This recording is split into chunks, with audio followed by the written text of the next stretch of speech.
You need some clothes to wear in a few days. I'm wondering if you and Liam could.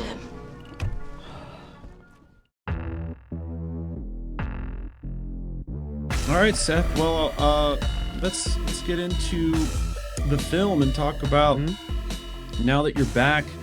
So, yeah, I really, as I told you, love this film and gave it like a perfect score. There's nothing really I would even change about it. Thank you. So I loved it a lot. Yeah, I thought it was really well written and acted and everything. So, so the first thing we can talk about is your background, how you got into filmmaking and things like that. Yeah, I am from the UK. My name's Seth. Originally from Kent in the southeast coast of England, so kind of not too far from London. Yeah, I've always been interested in films and filmmaking and the arts from a young kid. Both of my parents are involved with that world, so that's probably why it was first implanted in my head. And then for as long as I can remember, I used to do the YouTube videos as well, like everyone else did, the vlogs, and from like a young age I was editing and sort of forming like little sketches and stuff. So yeah, the interest was always there. And then I went to film school in Leeds in the north of England. And then since then I've been lucky enough to be working in the industry as a runner. And yeah, just trying to make work on the side. But Now That You're Back was the last film that I made while still a student. And yeah, I'm about a year out of film school now. Yeah, the fact that that's a student film is insane to me. Thank you. Student films are like notoriously like it's almost sometimes it's like synonymous with like not good. So it's crazy that that's your student film. So that's insane. But that's cool. You your parents are part of the industry. Are they filmmakers, actors? Well, my dad's an artist, fine artist, so he kind of works in all mediums, so sometimes video, and then my mum's actually a director, like mainly done like independent cinema, bit of TV. So that's certainly where the roots lie for sure. Okay, nice. So you kind of, as a child, were surrounded by filmmaking stuff and the industry. Yeah, very much, very much. Did you do any acting as well, or always wanted to be the filmmaker? Yeah, actually, I did. I went to like a drama club outside of school. So like, probably for a while, acting was maybe what I wanted to do, but then quite quickly, I wanted to be the other side of the camera. Yeah. It seems to happen that way for a lot of people. Yeah, definitely. A lot of filmmakers. So that's pretty cool. But do you miss any miss the acting part at all, or no? No, I don't think so. I don't think about it often. And when I do have to, like a few times in film school, we do exercises where I'd have to act, and it would make me really uncomfortable. So I'm glad I'm not in that world anymore. Oh yeah, some of those exercises are like so awkward that it makes you like not want to be an actor. Yeah, for sure. And I've thought about that as like, are those really necessary? Like I've done these exercises where you have to like pretend to be a bird and all that stuff. It's like almost like scarringly awkward. Like you think back to it and you're like just cringe. Yeah, another exercise where I do like scream at this girl. Like I don't know, it was just weird. And so, but I wonder, like, do you, just to kind of just going off in a different direction here, but just what do you think about that? Do you think that's necessary to be a good actor, to be able to do those kind of awkward, uncomfortable things so you're free? I think that's kind of the philosophy behind it. Or do you think that's not really necessary? Yeah, I'm not sure. I think I'd have to spend a bit more time in those acting classes to kind of see what they do. But I definitely do think that obviously confidence is a key part, and always have massive respect for actors for being able to do what they do, because I certainly can't. And like to be able to to let go and yeah, like even for now that you're back, some of the rehearsals that we did, yeah, it was remarkable how quickly they'd be able to kind of forget about everything else and become the character. So yeah, Yeah. yeah. So yeah, I'm not too sure, but I definitely think that I'm sure they help for sure. Yeah, I think not worrying about what other people are thinking is definitely an advantage. But I don't. Hmm. Sometimes I wonder. I don't know if it's necessary to do some of that crazy stuff. But Yeah. who knows? Maybe it does work.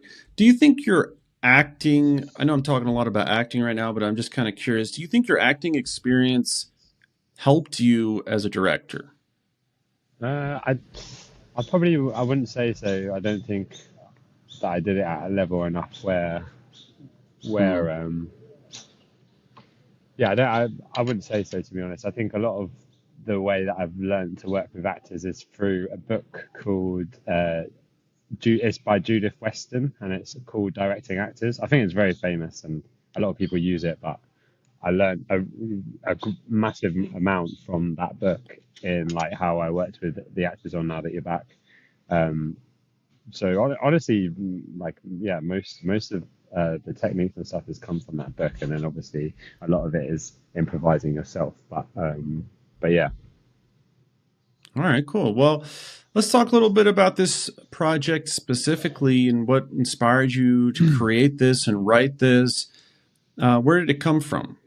hmm so the it was, yeah, it's quite specific actually. I was driving in between Manchester, which is also in the north of England, and Leeds, and it's one of the highest motorways, we call them, highway in the UK. So like for that reason, it's very scenic, and there's kind of all these rolling hills surrounding you, and it's really, at least for me, like always leaves a big impression on me. And at the time, we were at university film school, we were thinking about our graduation projects, and yeah, as I was sort of thinking about that, and then this idea came about like a male relationships basically. Like I knew from that point that I wanted it to be about male relationships, and I knew the Hmm. feeling that I got from the rolling hills was something quite dark and dramatic. And then suicide has like always been a pretty consistent event in my life, although not directly, thankfully. So it's always the culture of suicide has always been something that I've thought about, um, and yeah, and I've always been very interested in masculinity and exploring what it is like, what's it like to be a man in today's climate, all of that stuff. And a lot of a lot of filmmakers I really love and admire often are like, and films is often coming of age films. So I've always loved coming of age films and things about youth and growing older. So yeah, I think those were the ideas. Um, yeah, that sort of sprung up the idea, and also I like to hope to make films that can sort of make a small difference in a way, like raise awareness. So I felt that the film was, it was for a good cause as well. Um, so for that reason as well, yeah, that's kind of where the idea came from. Yeah, it's interesting how like what kind of things can spark an idea for a film. Like, Hmm. it can come from so many different angles and different places. I was talking to some other filmmakers, and one film came from um, a monologue that was written for an actor, and then it just Mm. came out of that. And Hmm. and it's interesting, yeah. Here, it's like just a landscape inspired a Yeah, whole film and story.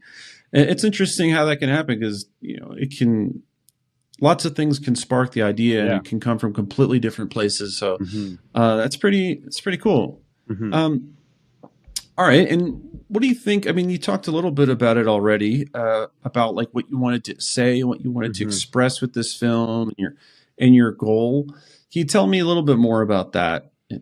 Yeah, yeah. So definitely, yeah. Obviously, raising awareness for men's mental health, but also mental health as a whole, um, and yeah, and then also exploring why the suicide rate in the UK for men is particularly higher than women, and yeah, exploring why that is.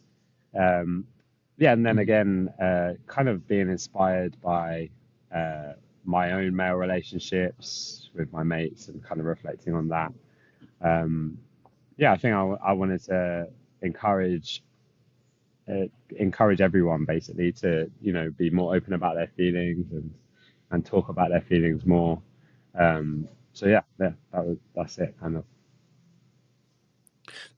Something that stood out to me about the film was how specific the whole concept of them picking out their friends' clothes for the funeral, and I thought that was a nice touch, the specificity of that.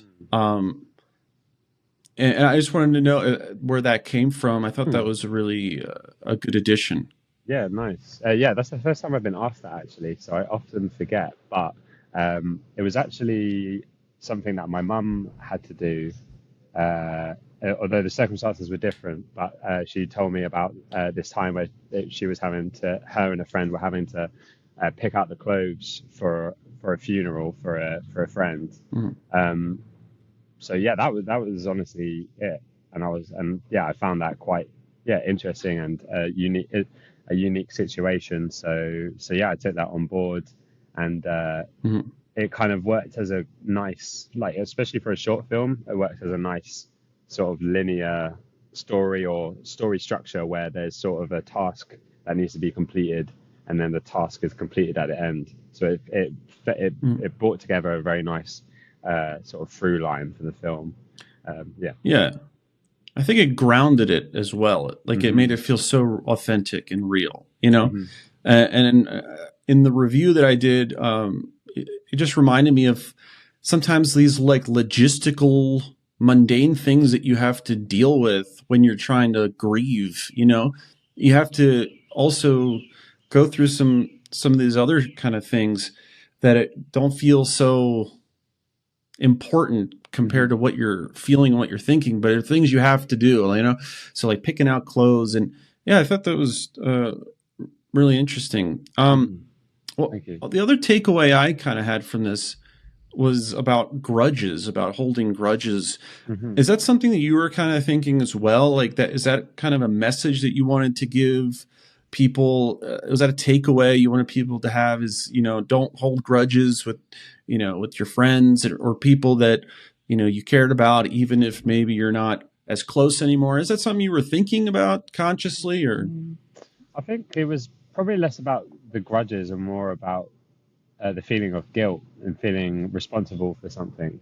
I think it was kind of, that was definitely more what I was thinking about. But sure, yeah, that definitely ties in.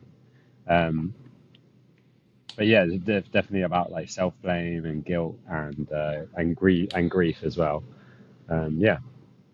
Because they were, in the movie, they kind of stopped talking to each other because of that fight, right? Is that pretty much the idea?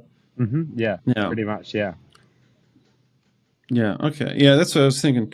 But yeah, I thought it was cool. And is there anything specific that sparked the idea that he, the main friend, missed the call or didn't answer the call, and that's kind of the reveal that we see that makes him feel guilty? Is there something? I think that's a very powerful addition to it, and like a really kind of climactic part of the film. Like, was there something? What made you kind of add that to it? I'm not too sure. I don't think there was any specific that. Yeah, I'm trying to think. I don't think so. I guess often in films where someone's died, there's often something to do with a voicemail, or like it's like a way of like hearing the deceased's almost come back to life. But yeah, I'm not too sure, to be honest. I think the film did become like quite a lot about communication, and initially in the script and actually up until the edit, there was going to be two voicemails. There was one from Liam, his friend, and then it would then have the one at the end, which would sort of bookend it. But yeah, I chose to cut that out in the end. But yeah, I think voicemails are like a good symbolism for disconnection, because obviously you're leaving a voicemail because the person didn't pick up. So there's always something, yeah, especially at the end of Now That You're Back, the voicemail is quite disturbing, I guess, due to the circumstances. Yeah, I can just, think that I could just imagine maybe another version of this film without that kind of reveal, and maybe there wasn't that guilt there, and it was just, grieving, without that. But I think that addition gave it a really strong punch to it. And it made it way more powerful. It made it more climactic. And it gave, Connor that moment where he kind of broke down. And I think that's pretty big. So, yeah. Now let's just talk a little bit about any challenges you faced during the process, or anything interesting, not necessarily challenges, but anything during the process that you thought stood out to you. Yeah, for sure. I mean, as early as development for the film, I had I had the idea for the film, and I pitched the film. This was all at film school for the graduation projects. And actually, after pitching it, my film wasn't selected to be made as a graduation project. Really? So that was initially one challenge for me, was dealing with rejection, and trying to move on from it. So that was a huge lesson for me, was kind of having this big rejection, which was actually quite it hit me quite hard when that happened. But then deciding that I was going to make it anyway. So once everyone had finished their exams and all the graduation films had been made, whilst we were still students, once everyone became available, I was like, okay, we're going to make mine now. That was a significant challenge at the beginning, and like a good lesson for me was to kind of, it sounds very cheesy, but trust yourself, trust your instincts, and just if you want to make something, just make it. And actually it ended up being, I feel the film was a lot stronger having done it that way, because it gave me a little bit more time with the script, but also I had a lot more freedom because I didn't have I wasn't doing it under the film school. I could kind of do things in my own way. So that was a good challenge. And then in regards to the filmmaking itself, it's a low budget short film, so it's hard to get people available, so we shot it over 2 weekends, so everyone was free. So that was an interesting challenge, was shooting 2 days, having a week off, and then shooting in another 2 days, trying to make it look all filmed on the same day and all consistent. So that was a challenge. You did it all in 4 days, basically? Yeah, 4 day. It was a 4-day shoot. Yeah, and we actually ended up I ended up editing it as well, which wasn't initially the plan, but I ended up editing it because my editor had to drop out. And what was I going to say with that? I think I've gone. Oh, yeah, no. Oh, yeah, shot in 4 days. Oh, yeah, sorry. Yeah, that was it. I ended up editing it myself, and ended up cutting out basically the whole first day of filming. Oh, wow. Okay. Yeah. Well, about, getting rejected, did you ever feel like maybe, did you have like some doubt about whether you wanted to do it or not, or whether you should do it or not? Or did you feel kind of confident, like I'm going to do it no matter what? Or did you have a moment where you're like, oh, maybe it's not good enough. Maybe I shouldn't make this. Maybe I should do something different. Oh, yeah, completely. Yeah. There was a lot of conflict in my head about whether the idea was good enough or not after being rejected. And then also Connor Dean initially it was going to be a different actor for the lead, who was a friend of mine. he was called Sean Thomas, but he's like he got a job, which meant that he couldn't do it. So then that was another quite a big blow challenge for me, was like, again, like, is this worth it? Sorry. Yeah, is it worth it?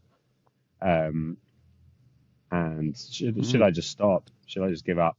But again, like, I persisted, and I was really happy that I did, because I'm proud of the film that we made. Yeah, Connor Dean's performance was amazing. Yeah, Connor Dean was amazing, and yeah, no, it was all of these things, all of these challenges. There were so many silver linings, because it was a pleasure to work with Connor Dean. I'll definitely work with him again. Yeah, he was so great to work with. So yeah. It's kind of like a life lesson too. I mean, a lot of times when the worst, possible it feels like the worst possible outcome, and then it ends up being better. Like Totally. It's like, yeah, that happens in life a lot. Yeah. No, it was a prime example of that, for sure. Yeah, silver linings for sure. Yeah. All right. And what would you say? I mean, we talked a little bit about that just now, but the other question I was going to ask is, like, what did you learn? What were your takeaways from this process? I mean, that's a really big one right there, about, just pursuing it, even if, there's obstacles in the way. Is there anything else you kind of took away from it? Trying to think. I think I worked. It was my first. Well, it was my second drama, like fiction short film, and again, because the actors were so great, I had the opportunity to work a lot, do a lot of rehearsing with them, and also a lot of improvisation, which I'm always really interested in. So that was a good lesson for me. Was definitely just improving the way I work with actors, and finding the language and all of that stuff. So like, I definitely feel like I improved as a director in my relationship with the actor, and how to communicate with them. So that was probably a big lesson. And then I don't know, like I said a little bit about having to edit it myself, which I do really enjoy editing, but I definitely, for the next film that I make, I definitely would rather have an editor involved, because it's really so useful to have like a second pair of eyes and a fresh pair of eyes, and for me to be able to sit back and be in the room with the editor, but have someone to bounce off. Because I did find that quite frustrating and difficult at times. Yeah, okay, that's a good takeaway. Going back to just real quick to the rejection thing, just one thing I wanted to say, it's kind of weird, out of left field a little bit, but I always think of something that like encourages me is when I heard that Seinfeld, some review, there was a review of Seinfeld when it first started, and this critic said that the cast, it was like very poorly cast, and they just gave it a terrible review. Just like, I have that in the back of my mind anytime someone criticizes something that I do. It's like, not to like always ignore everything, but it's like, they could be wrong, Yeah. It's like, I always keep that in the back of my mind. Like, you can't always trust people's rejections and, negative comments. Yeah, just trusting your instincts and trusting your heart and all of that. Yeah, definitely. I think that happens a lot. I think there's a lot of probably there's a lot of films and TV shows that are very successful that probably were rejected a lot at the start. Yeah, especially if you're like doing something new, But okay, and so that's pretty much it for the questions I wanted to ask you. But I guess the last thing is there anything you're working on for the future? Anything coming up that you can share about? A little bit. I mean, I came out of so graduated last academic year, and then have been working in the industry. So quite quickly, as I know many people do, working full time it's really difficult to find the time to work on your own stuff. But while I'm lucky enough to be able to backpack now, I'm backpacking around South America for 6 months. I'm trying to write while I'm out here because now I have the headspace. So I've just actually today finished a second draft of a project about the initial ideas of a courtroom illustrator. So yeah, the artists that work in a court. Because similarly, it was just seeing one image on a news article that sparked the idea. So yeah, that's it. I definitely am planning to make another short film, probably similar length, around 10 minutes. And hopefully I can do that when I come back to the UK, and I can come back to the UK with a finished script ready to go. Oh, you're going to be writing while you're backpacking? Yeah, that's the plan. Maybe you'll get some inspiration from South America. You never know. Yeah, you never know. But anyway, well, yeah. Anyway, I think we can wrap up here. We've been talking a lot, but it was great hearing about your process and hearing more about the film. Again, I loved it, and so congratulations on that. And I look forward to seeing this next project. And I'm also excited about the screening in Hollywood and the other stuff that we're gonna do. Yeah, man. And excited to show you what happens with the film and people's reception and stuff like that. Yeah, awesome, man. I just want to say thank you so much for taking the time to do all of this, and it's very well organized, very efficient, very good communication, and thank you for taking the time to interview me and ask such good questions. So I really appreciate it, Dave. Thank you. Thank you. Yeah, trying to do something new with this festival, and hopefully it'll work out. We'll see what happens. But all right, Seth, it was great talking to you. Have a great rest of your trip, and hopefully I'll talk to you again soon. All right, man. Take care. All right, have a good one. Okay, bye-bye. See ya. Bye. Bye-bye.